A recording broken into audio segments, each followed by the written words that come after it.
Hello दोस्तों, नमस्कार। स्वागत है आपका study for life YouTube channel में।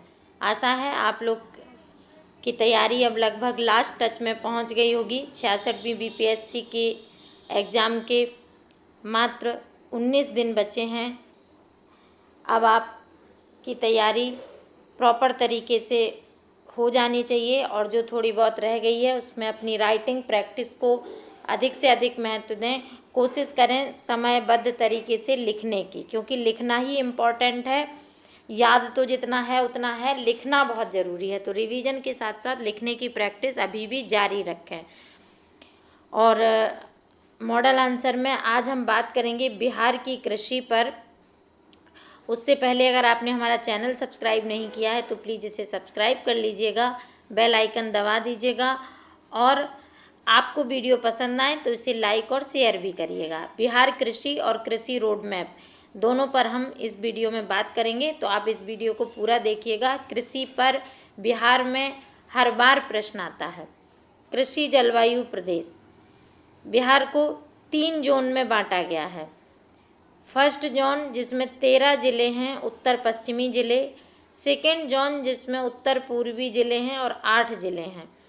थर्ड जोन में दक्षिणी है, थर्ड जोन जिसमें 17 ज़िले हैं। देखिए, ये आपका फर्स्ट जोन है, ये सेकेंड जोन है और थर्ड जोन ये नीचे का पूरा है, लेकिन इसमें जोन 3A और जोन 3B में डिवाइड है। जोन 1 में औसत वार्षिक वर्षा 104 से 145 सेंटीमीटर होती है और यहाँ की मृदा बलुई दोमट है। जोन 2 में औसत वर्षा 120 से 170 सेंटीमीटर होती है और यहाँ की मृदा दोमट है। जोन 3 में औसत वर्षा 99 से 130 सेंटीमीटर होती है। यहाँ की मृदा दोमट, बलुई दोमट और चिकनी दोमट, तीनों तरह की मृदा यहाँ पाई जाती है। आप अंदाज़ा लगा सकते हैं कि इस क्षेत्र में जो उत्तर पूर्वी क्षेत्र है यहाँ वर्षा सर्वाधिक होती है बिहार में। इसी में आपका किशनगंज, यहाँ पूर्णिया, कटिहार, ये सब ज़िले यहाँ पे आते हैं। यहाँ अररिया है, ठीक है। देश की कुल कृषि योग्य भूमि का 3.8% हिस्सा बिहार का है, जबकि देश की जनसंख्या में बिहार का हिस्सा 8.6% है। कृषि में कितना हिस्सा है? 3.8%। जनसंख्या में कितना हिस्सा है? 8.6%। कुल 93.60 लाख हेक्टेयर भूमि में खेती होती है।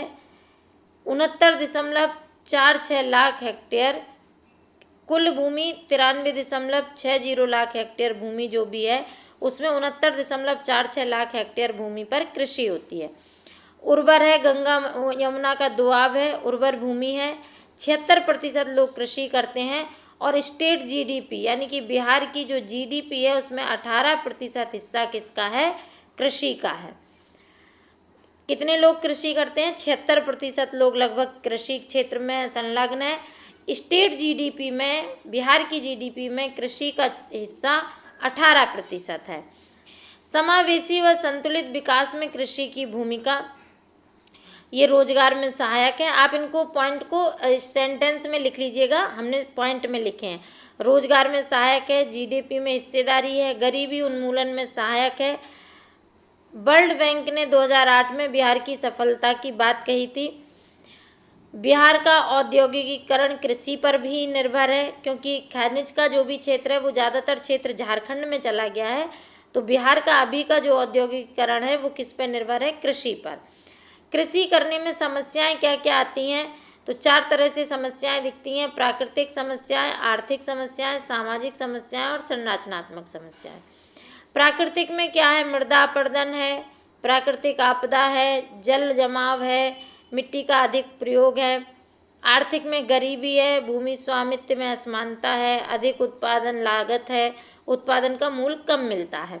सामाजिक है, भूमि सुधार कार्यक्रम ढंग से इम्प्लीमेंट नहीं है, जनसंख्या का बोझ अधिक है, कृषकों के प्रति हे दृष्टि है, शिक्षा की भी कमी है।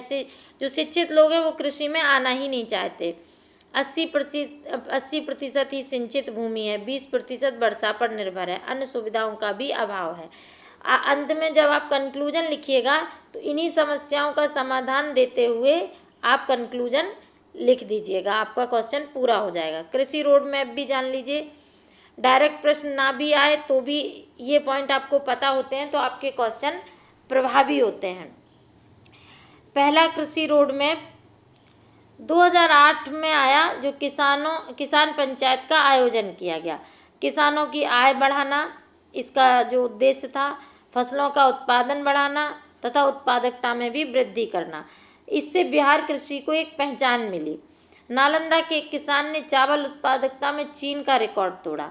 आलू उत्पादकता में भी नालंदा के एक गांव ने कीर्तिमान हासिल किया। दूसरा रोड मैप सन 2011 में आया। कृषि कैबिनेट का गठन किया गया, 18 विभाग सम्मिलित किए गए। बिहार को कृषि कर्मण पुरस्कार मिला। 2012 में चावल, 2013 में गेहूं, 2016 में मक्का के लिए कृषि कर्मण पुरस्कार दिया गया बिहार को। 2012 में धान 224 क्विंटल प्रति हेक्टेयर तथा आलू 729 क्विंटल प्रति हेक्टेयर पैदावार करके कीर्तिमान हासिल किया गया।